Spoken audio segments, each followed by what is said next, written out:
जय हिंद दोस्तों। आप सभी लोगों का बहुत बहुत स्वागत है इस अर्धशतकीय संपादकीय विश्लेषण वीडियो में। तो आज का हमारा ये 50वां वीडियो है इस श्रृंखला में। इसकी प्लेलिस्ट अलग से बनी हुई है, आप लोग चैनल पे जाके देख लीजिएगा, वहाँ से आप लोगों को प्लेलिस्ट सेक्शन में मिल जाएगा। तो थोड़ा थोड़ा करके एक शुरुआत है ये, और आगे जो है आप लोगों के इसी तरह के प्यार सपोर्ट से ये आगे बढ़ता रहेगा। इसको शुरू करने का भी एक मकसद ये था कि इंग्लिश मीडियम में बहुत सारे चैनल ऐसे हैं जो एडिटोरियल एनालिसिस प्रॉपर तरीके से करा देते हैं, वहाँ से मटेरियल मिल जाता है तैयारी करने वालों को जो अंग्रेजी माध्यम के होते हैं, लेकिन हिंदी माध्यम में बहुत ज़्यादा उसकी एक कमी देखने को मिलती है।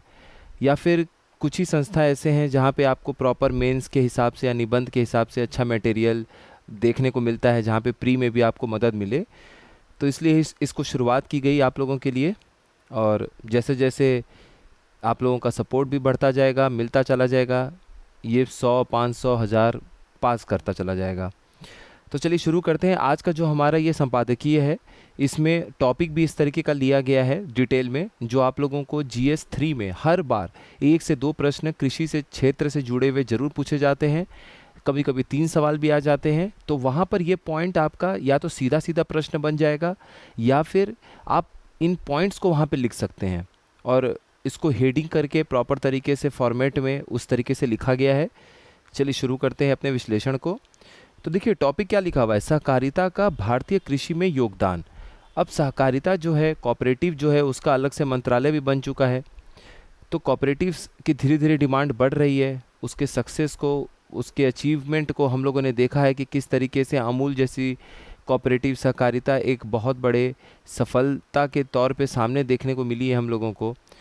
तो यहाँ पर बात ये हो रही है कि जो कृषि क्षेत्र है वहाँ पर सहकारिता का क्या योगदान है, उनका क्या महत्वपूर्ण एक स्थान है, वो क्या रोल निभा सकते हैं, वहाँ पर वो क्या एक महत्वपूर्ण भूमिका निभा सकते हैं जिससे कि कृषि क्षेत्र में जो भी परेशानियाँ हैं, समस्याएं हैं, उसको दूर किया जा सके।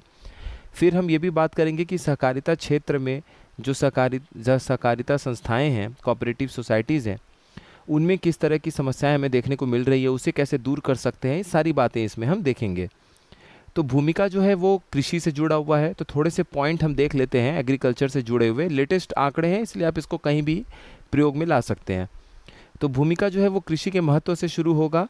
कृषि जो है वो भारतीय अर्थव्यवस्था की रीढ़ है। Agriculture is the backbone of Indian economy, इसमें किसी भी तरह का कोई शक नहीं है।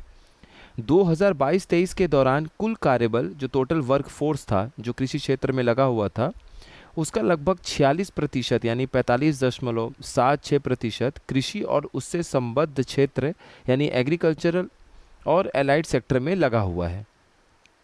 कृषि कुल अर्थव्यवस्था में सकल मूल्य संवर्धन यानी ग्रॉस वैल्यू एडिशन के रूप में आप देखेंगे तो लगभग 15% ये योगदान देता है। सबसे ज़्यादा जो है वो आपका सर्विस सेक्टर है, उसके बाद मैन्युफैक्चरिंग है। मैन्युफैक्चरिंग 27, 28, 30% के आसपास चलता रहता है।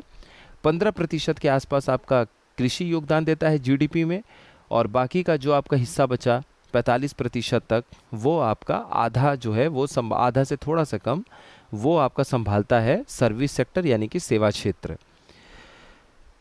तो यहाँ पर बात ये है कि कृषि का जो है वो महत्वपूर्ण रोल है, स्थान है। उसके बावजूद अगर हम देखें तो भारतीय कृषि को लगातार एक चुनौती का सामना करना पड़ रहा है, और वो कौन सी चुनौती है? वो चुनौती है ऋण के अंतर की। जितनी ऋण की आवश्यकता है, लोन की आवश्यकता है कृषि क्षेत्र में, उससे बहुत कम लोन सही तरीके से संस्थाओं से, जैसे कि बैंक हो गई, इस तरीके की संस्थाओं से देखने को कम मिलता है। तो क्राइसिल एक है, क्राइसिल ने 2021 में एक रिपोर्ट जारी किया था कृषि में। उसने कहा था कि जो ऋण अंतर है, ऋण अंतर मतलब कि क्रेडिट कैप, हमें मतलब मान लीजिए 5 लाख करोड़ कृषि क्षेत्र में इस साल हमें ऋण चाहिए, लोन चाहिए किसानों को अपनी हर तरीके की ज़रूरतों के लिए, चाहे बीज खरीदना हो, ट्रैक्टर खरीदना हो, आपका उर्वरक फर्टिलाइज़र खरीदना हो, बुआई करनी हो, कटाई करनी हो, सब मान लीजिए मिलाकर एक एग्जाम्पल है आपके सामने कि 5 लाख करोड़ रुपए की आवश्यकता है। लेकिन कितना इन लोगों को मिल रहा है, किसान भाइयों को मिल रहा है 2.5 लाख करोड़। यानी कि 2.5 लाख करोड़ का एक गैप आ गया। जितना मिलना चाहिए और जो हमें मिल रहा है उसके बीच का जो अंतर है ऋण में, वो आपका 2.5 लाख करोड़ है। तो यही 2.5 लाख करोड़ यहाँ पे ऋण अंतर यानी कि क्रेडिट गैप कहलाएगा। अब ये लगभग जो 2021 की क्राइसिल की रिपोर्ट थी, उस रिपोर्ट के आधार पे कहा जा सकता है कि लगभग 6 से 7 लाख करोड़ रुपए का ये ऋण का अंतर हमें देखने को मिला था। अब तो और ज़्यादा हो गया होगा। तो ऋण का जो अंतर है वो कृषि पर कैसे प्रभाव डाल रहा है? ये आपका प्रभाव इस तरीके से डालता है कि कृषि का विकास हो गया, आधुनिकीकरण हो गया, और अनंतः किसानों की आय में जो जो आपके फार्मर्स की इनकम है, उसमें ये बाधा उत्पन्न करता है। अब हम देखेंगे कृषि क्षेत्र में ऋण की समस्या कैसे है, या फिर क्या क्या क्या समस्या है, और जो ये समस्या का समाधान है वही हमें सहकारी समिति कृषि क्षेत्र में देती हुई या दूर करती हुई नजर आएंगी। तो कृषि क्षेत्र में ऋण की समस्या क्या है? अगर आप परंपरागत रूप से देखेंगे तो भारतीय किसानों को अनौपचारिक स्रोतों, यानी कि जो इनफॉर्मल सोर्सेस हैं, जिसमें बैंक नहीं आएंगे, बैंक आपका औपचारिक स्रोत है ऋण लेने का, यानी कि फॉर्मल सोर्स है लोन लेने का। तो जैसे अनौपचारिक स्रोतों से ही किसान जो है परंपरागत रूप से ऋण लेते आए हैं, जैसे कि साहूकार लोग हैं जिनको हम मनी लेंडर कहते हैं। अब ये साहूकार पर बहुत अधिक भरोसा है किसानों का, जो अत्यधिक ब्याज भी वसूलते हैं। इनके ब्याज दर ही महीने के 4-5%, 6% होते हैं। साल का आप जोड़ेंगे तो जितना पैसा आपने ऋण ले रखा है उसका 50%, 60%, क्योंकि अब कोई कंट्रोल तो है नहीं, अनौपचारिक स्रोत है, सरकार का कोई डायरेक्ट हस्तक्षेप हो नहीं सकता, कंट्रोल हो नहीं सकता, नियंत्रण है नहीं, इसलिए ये बहुत ज़्यादा ब्याज वसूलते हैं किसानों से जो इनसे ऋण लेते हैं। दूसरी समस्या, अब किसान ज़्यादा ऋण ले लिया तो कर्ज के दब जाएगा, कर्ज के बोझ में दब जाएगा, क्योंकि वैसे ही अभी स्वास्थ्य पे खर्चा होना है, शिक्षा पे खर्चा होना है, कोई आकस्मिक घटना हो गई, या फिर कोई कुछ मान लीजिए फंक्शन है परिवार में, तो उसमें तो खर्चा होना ही होना है। तो यह ऋण जाल, जो डेट ट्रैप, ये कई किसानों को गरीबी में ढकेल देता है। यहाँ तक कि आत्महत्या को भी किसान जो है वो विवश हो जाते हैं, जैसा आपको विदर्भ में देखने को मिलता है, जैसा आपको बुंदेलखंड में देखने को मिलता है। वहाँ पे आए दिन जो किसान आत्महत्या कर रहे हैं, उसमें कहीं ना कहीं सबसे बड़ा कारण उनका ऋण जाल में फंसना भी है। वाणिज्यिक बैंक, जैसे आपके कॉमर्शियल बैंक्स हैं, आपके कोई भी प्रॉपर बैंक है, बैंक ऑफ बड़ौदा है, पंजाब नेशनल बैंक है, एसबीआई है, इलाहाबाद बैंक है, अब इंडिया बैंक हो गया।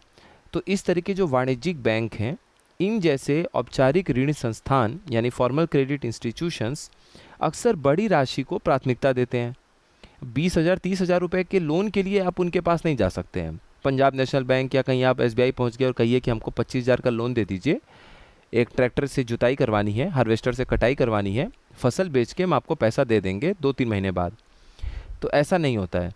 लेकिन जब आपको ट्रैक्टर लेने की ज़रूरत पड़े, मान लीजिए आप 4 लाख का लोन चाहते हैं, 3 लाख का लोन चाहते हैं, 5 लाख का लोन चाहते हैं, हार्वेस्टर खरीदना चाहते हैं, और आपके पास इतना है, अपने पास प्रॉपर्टी जैसा दिखाने के लिए, संपत्ति जैसा दिखाने के लिए, कोलेटरल जिसे हम बोलते हैं बैंक की भाषा में, जिसकी वजह से आप बैंक लोन ले सकते हैं, या फिर आपकी आमदनी अच्छी है और आप लोन ले सकते हैं। तो इस तरह के केसेस में बैंक जो है वो लोन देने को तैयार हो जाते हैं, लेकिन मतलब बड़ी राशि को तो प्राथमिकता दे रहे हैं, छोटी राशि आपको नहीं दे रहे हैं।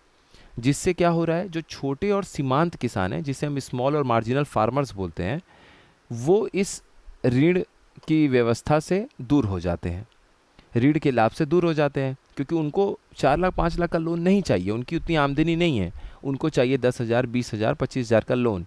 और इन्हीं सब ज़रूरतों को पूरा करने के लिए, या इस तरह की समस्याओं से निदान देने के लिए सहकारिता समिति की आवश्यकता होती है, चाहे वो कृषि क्षेत्र हो या कोई भी क्षेत्र हो।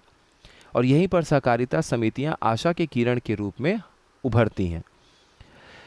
तो अब यहाँ से हम अब देखेंगे सहकारी समितियों का महत्व। सीधा सीधा सवाल आपसे पूछा जा सकता है, मान लीजिए इसी टॉपिक पे पूछ दिया गया, तो सहकारी समिति के बारे में थोड़ा सा बता के 4-5 लाइन उसके महत्व के बारे में आप बताना शुरू कर दीजिएगा। तो इम्पोर्टेंस क्या है कोऑपरेटिव सोसाइटीज़ का, भूमिका, इसके बारे में थोड़ा सा परिचय दे दीजिए।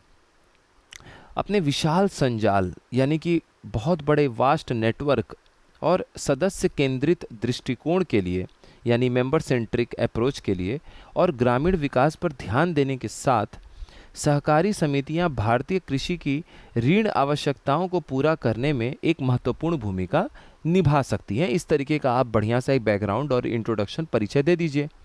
उसके बाद अब हम सीधे बात करते हैं महत्व पे। सहकारी समितियों का महत्व क्या है कृषि क्षेत्र में, हमारा टॉपिक यही है। तो पहला पॉइंट, इसमें आपको 8-9 पॉइंट मिलेंगे, पॉइंट की कोई कमी नहीं है। सिर्फ जहाँ पर परीक्षा के पहले ताज़ा आंकड़े आपको देने होंगे वहाँ पे आंकड़ों को लिख के आप लिख लीजिएगा, उसके अलावा किसी पॉइंट के लिए आपको भागने की ज़रूरत नहीं है। पहला पॉइंट, आज भारत में 8.5 लाख से ज़्यादा सहकारी समितियों का एक मजबूत नेटवर्क है, मजबूत संजाल है, जो कृषि, डेयरी जैसे विभिन्न क्षेत्रों में मदद करता है, मतलब इनको मदद करता है। दूसरा पॉइंट, इन समितियों ने ग्रामीण समुदाय को सशक्त बनाने और समावेशी आर्थिक विकास को बढ़ावा देने में अहम भूमिका निभाई है।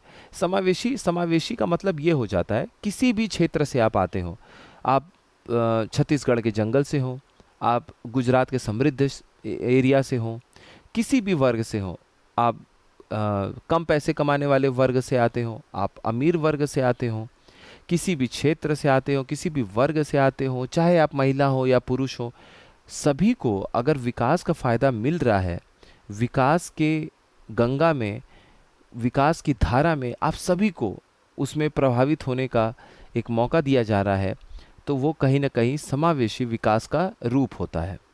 मतलब कोई भी पीछे नहीं छूट रहा है, हर एक वर्ग, हर एक क्षेत्र, और चाहे महिला हो या पुरुष, सभी को आगे बढ़ने का अवसर प्रदान किया जा रहा है। यही आपका इंक्लूसिव डेवलपमेंट यानी कि समावेशी विकास को बताता है, दर्शाता है। तीसरा पॉइंट, भारत में कई राज्यों ने कृषि ऋण में जो एग्रीकल्चरल लोन है उसमें सहकारी समितियों की प्रभावशीलता को प्रदर्शित किया है। हमारे सामने कुछ उदाहरण हैं जिसमें कुछ ऐसे राज्य हैं जैसे गुजरात हो गया, पंजाब हो गया, और भी ऐसे राज्य हैं जिन्होंने ये दिखाया है कि अगर आपको सहकारी समिति के तरफ से सही तरीके से, सही समय पे ऋण उपलब्ध कराया जाए, उसका मैनेजमेंट सही तरीके से किया जाए, संचालन सही तरीके से हो, तो आपको आगे बढ़ने में मदद मिलता है। ऐसा पहला हमें एग्जाम्पल देखने को मिलता है महाराष्ट्र में। महाराष्ट्र अपने सहकारी आंदोलन के लिए प्रसिद्ध है, खासकर जब बात आती है चीनी और डेयरी क्षेत्र में। उसका कारण क्या है?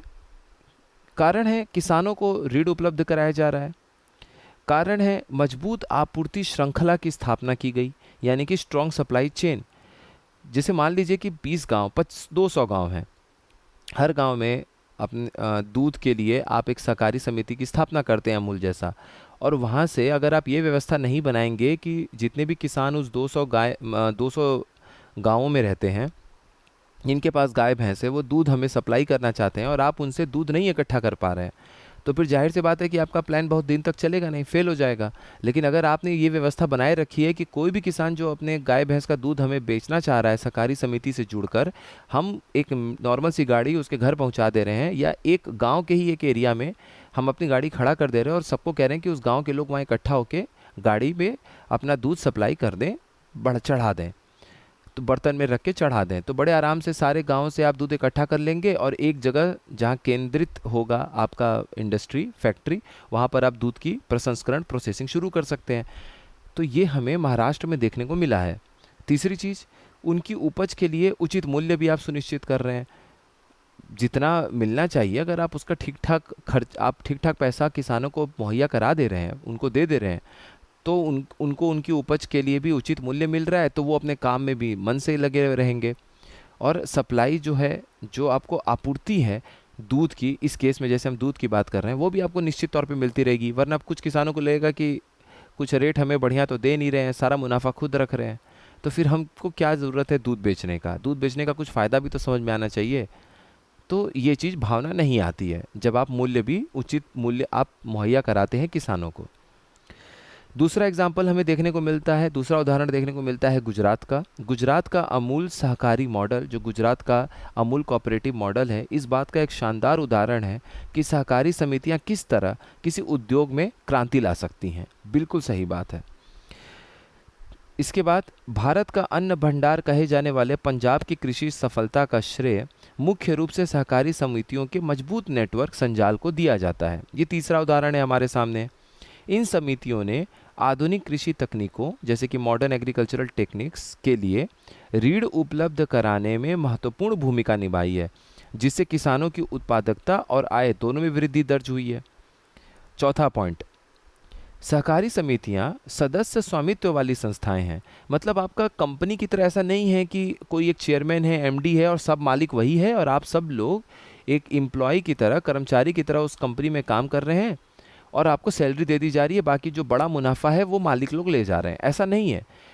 50 सदस्य हैं किसी सहकारी समिति में, तो 50 को ये आभास दिलाया जाता है कि आप सभी इस समिति के सदस्य होने के बावजूद आप मालिक हैं। मतलब सदस्य भी हैं और आप मालिक भी हैं। इसका मतलब ये है कि अगर 100 सदस्य है तो 100 ही पूरे के पूरे 100 सदस्यों को इस बात का एहसास दिलाना कि आप 100 के 100 मालिक भी हैं। तो सदस्य मालिक, ये जो सदस्य और स्वामित्व वाली ये संस्था होती हैं सहकारी समितियां, जो किसानों के बीच स्वामित्व यानी कि जो एक मलिकाना हक है और समुदाय की भावना को बढ़ाती है। 100 लोग हैं, कोई एक अपने पास सारा मुनाफा नहीं रख रहा है, 100 को एक दूसरे से फ़ायदा हो रहा है, तो सभी के अंदर भावना है कि हम मालिक भी हैं, हम सदस्य भी हैं। तो समुदाय और स्वामित्व का एक बहुत ज़बरदस्त समावेश हमें देखने को मिलता है और सहकारी समितियां इसको बढ़ावा भी देती हैं।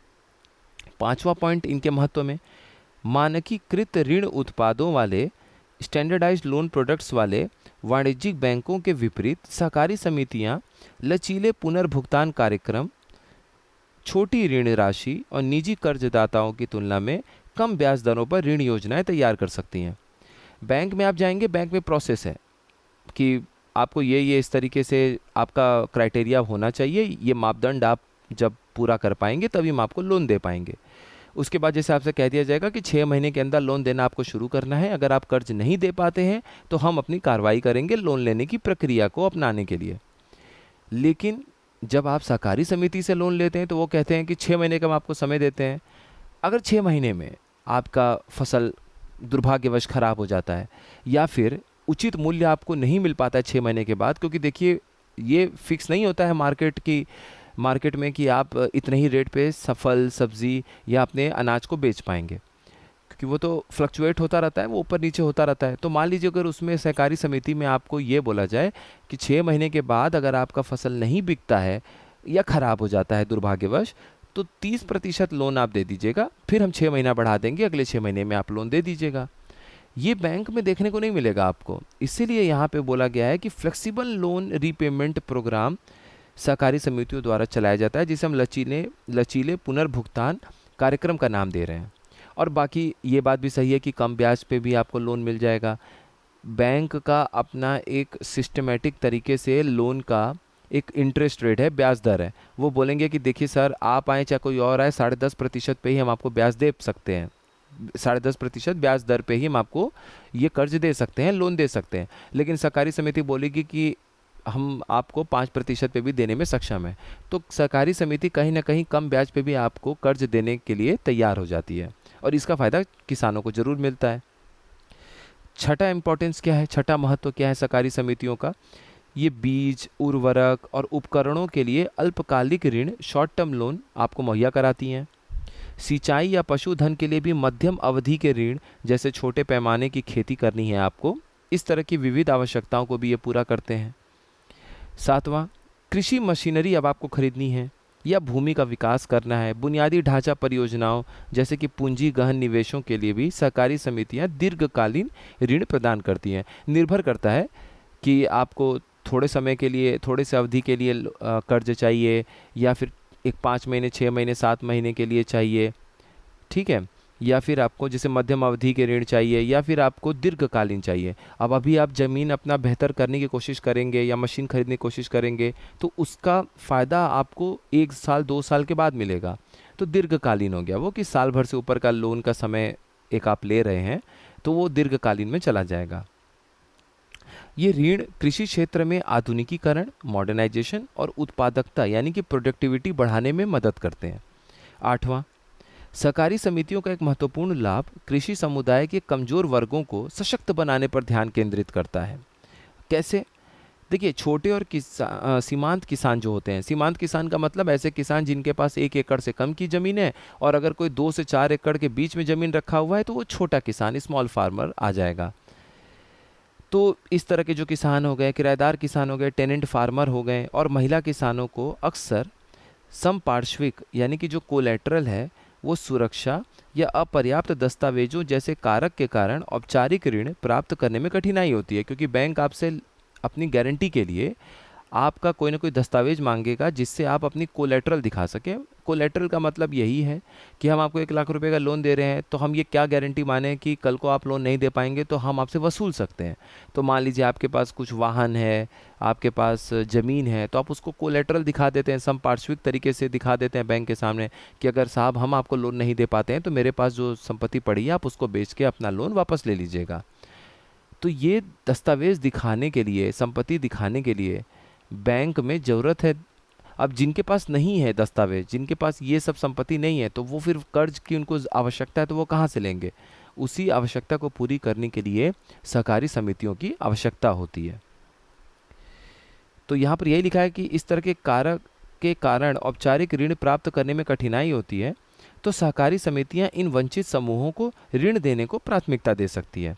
यह न केवल सामाजिक समानता स्थापित करेंगे बल्कि समावेशी कृषि विकास को भी बढ़ावा देंगे। अब आप समावेशी का मतलब समझ रहे हैं कैसे? क्योंकि वो किसान जो कहीं ना कहीं दस्तावेज, संपत्ति, कम आय की वजह से सही समय पे सही कर्ज की आवश्यकता से दूर हो जाते थे, उनकी आवश्यकता और समस्या को दूर करने के लिए, उनकी आवश्यकता को पूरा करने के लिए और उनकी समस्याओं को दूर करने के लिए सहकारी समिति आपको कर्ज देने को तैयार है। अब इसका मतलब है कि आप भी विकास की धारा से जुड़ रहे हैं, आपकी भी स्थिति सही होगी, आपकी भी आय बेहतर हो सकती है। तो ये समावेशी कृषि विकास का एक उदाहरण पेश होता है। और नौवां, अगर हम इम्पोर्टेंस, महत्व देखें इन सहकारी समितियों का, तो फसल कटाई के बाद होने वाला नुकसान भारतीय किसानों के लिए एक बड़ी चिंता का विषय है, जिसको हम पोस्ट हार्वेस्ट लॉस भी बोलते हैं।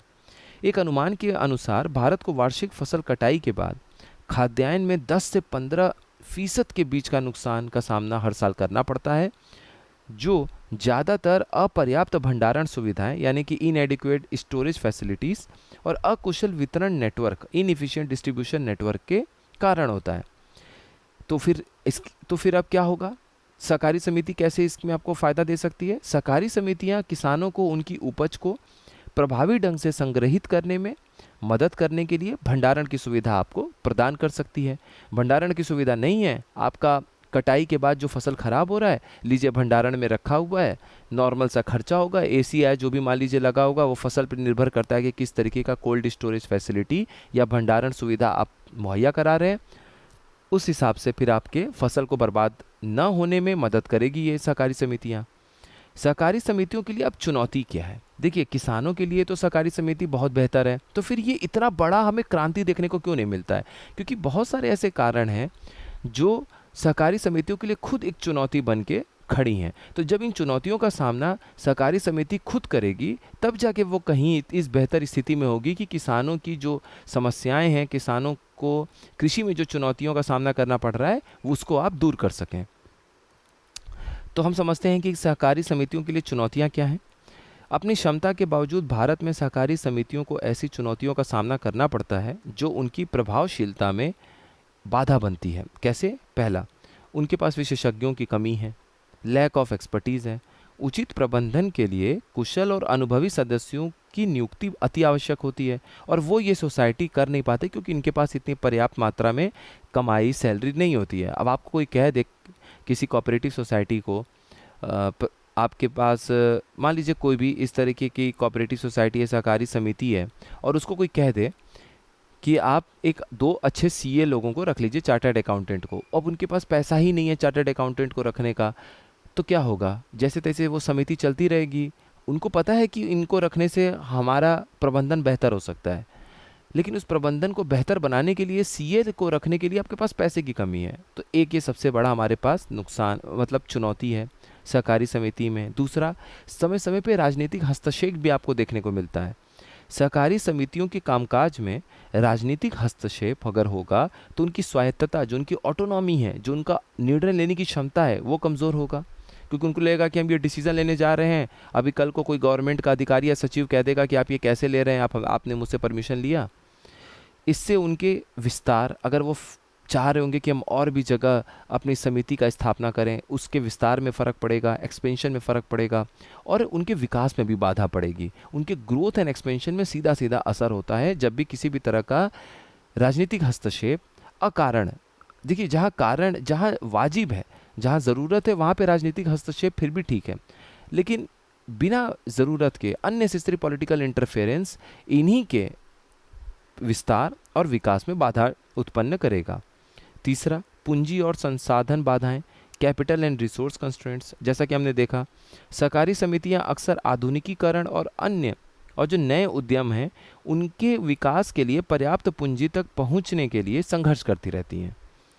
चौथा, सीमित बुनियादी ढांचा, उचित भंडारण सुविधाओं, प्रसंस्करण इकाइयों और बाजार पहुंच की कमी की वजह से विशेष रूप से ग्रामीण क्षेत्रों में छोटी सहकारी समितियों की वृद्धि और प्रतिस्पर्धात्मकता, यानी कि जो उनकी कॉम्पिटिटिवनेस है, अन्य प्रोडक्ट की तुलना में उनके प्रोडक्ट बेहतर बन रहे हैं कि नहीं, इस प्रतिस्पर्धात्मकता में वो बहुत पीछे हो जाते हैं।